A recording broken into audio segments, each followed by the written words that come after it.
dengan pidana penjara selama 3 tahun dan pidana denda sebesar 20 juta rupiah. Air mata Amanti Fahim Hanin menetes dengar hakim bacakan vonis ayahnya Hendra Kurniawan. Kesepian kangen kebersamaan. Mantan Kepala Biro Paminal Propam Polri ini divonis 3 tahun penjara dan denda 20 juta rupiah dalam kasus perintangan penyidikan atau obstruction of justice kematian Yosua. Menjatuhkan pidana kepada terdakwa Hendra Kurniawan SIK, oleh karena itu dengan pidana penjara selama 3 tahun dan pidana denda sebesar 20 juta rupiah dengan ketentuan bila pidana denda tersebut. Amanti Fahim Hanin, anak Brigjen Hendra Kurniawan, hadir dalam sidang vonis sang ayah di Pengadilan Negeri Jakarta Selatan pada Senin 27 Februari hari ini. Saat hakim membacakan vonis, Hanin tak kuasa menahan air matanya menetes. Hanin mengaku sedih, namun menerima dengan ikhlas vonis yang diberikan majelis hakim terhadap ayahnya. Hanin sedih karena yang dia pahami ayahnya adalah korban kebohongan Ferdy Sambo dan tidak bersalah. Menurutnya, vonis tersebut dirasa sangat lama untuk seorang anak perempuan yang merindukan pelukan seorang ayah. Yang diberikan majelis hakim? Ya sedih, cuman ya kalau begitu keputusan hakim, ya mudah-mudahan mungkin untuk kedepannya semoga jadi lebih baik lagi untuk ayah, nanti pulang ke rumah lebih bisa bertemu sama keluarga, terus juga ya jadi lebih bisa dekat sama keluarga. Hanin juga mengungkapkan rasa kesepiannya semenjak Hendra ditahan untuk menjalani proses hukum kasus perintangan penyidikan. Kita pulang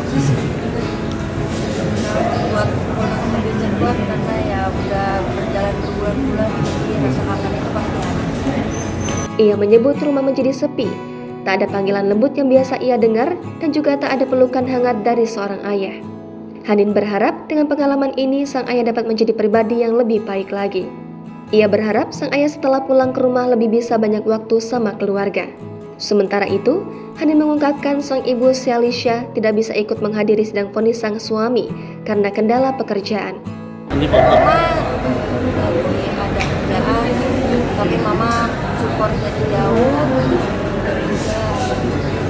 Pokoknya apapun itu mama pasti akan. Sebelumnya, mantan Karopaminal Divisi Propam Polri Brigjen Hendra Kurniawan divonis pidana 3 tahun dan denda 20 juta rupiah dalam kasus perintangan penyidikan kematian Brigadir Nofriansah Yosua Huta Barat. Adapun keputusan tersebut dibacakan langsung oleh Hakim Ketua PN Jakarta Selatan, Ahmad Suhel, dalam persidangan agenda putusan atau vonis di Pengadilan Negeri Jakarta Selatan pada Senin 27 Februari hari ini. Dalam kasus ini, Brigjen Hendra Kurniawan dinyatakan telah terbukti secara sah dan meyakinkan terlibat dalam merusak DVR CCTV di sekitar rumah dinas Ferdy Sambo yang terkait dengan kematian Yosua. Menurut Hakim Suhel, hal yang memberatkan hukuman terhadap Brigjen Hendra Kurniawan lantaran terdakwa tidak berterus terang selama persidangan. Hakim juga menilai terdakwa tidak menunjukkan rasa penyesalan dan terdakwa selaku anggota perwira tinggi Polri tidak melakukan tugasnya secara profesional dalam menjalankan tugas sebagai anggota Polri. Di sisi lain, Suhel mengungkapkan hal-hal yang meringankan hukuman Brigjen Hendra Kurniawan lantaran terdakwa belum pernah dipidana dan adanya tanggungan keluarga. Dalam kasus ini, Brigjen Hendra Kurniawan dinilai telah melanggar pasal 49 Junto, pasal 33 Undang-Undang Nomor 19 Tahun 2016 tentang Informasi dan Transaksi Elektronik, Junto pasal 55 ayat 1 ke 1 KUHP. Sebagai informasi, Brigjen Hendra Kurniawan juga telah dilakukan pemberhentian dengan tidak hormat dari institusi Polri. Pemecatan itu diputuskan lewat sidang Komisi Kode Etik Polri pada 7 September 2022 lalu. Jangan lupa subscribe, share, komen, dan like ya!